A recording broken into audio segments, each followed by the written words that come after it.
নমস্কার প্রিয় বন্ধুরা, আমি কৃষ্ণা দাস। আমার ইউটিউব চ্যানেলটি কৃষ্ণা দাসের পক্ষ থেকে আপনাদের সকলকে অসংখ্য ধন্যবাদ।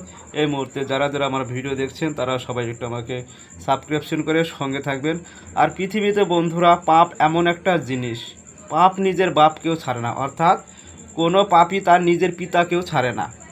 তাহলে আমরা তো সাধারণ মানুষ। আজকে দেখছেন পশ্চিমবাংলায় যে পরিস্থিতি হয়েছে, বিগত দিনে কি অবস্থা ছিল, যারা চাকরি চোর, কয়লা চোর, বিভিন্ন খাদে খাদে চুরি করেছে, গরিবের সাধারণ মানুষের রক্তে মেহনতের ঘামের পয়সা যারা চুরি করেছে, যারা এসি রুমে থেকেছে, তাদের এখন অবস্থাটা কি হবে? সবে তো গ্রেপ্তার হওয়া শুরু হয়েছে, আস্তে আস্তে সবাই দেখতে পারবেন। আর বন্ধুরা, অবশ্যই আমি যাতে ভিডিও বানাতে পারি, প্লিজ একটু আমাকে সাবস্ক্রিপশন করে আমার সঙ্গে থাকো। সবাই ভালো থাকবে, সুস্থ থাকবে। ভিডিওটি বেশি লং করছি না। ধন্যবাদ।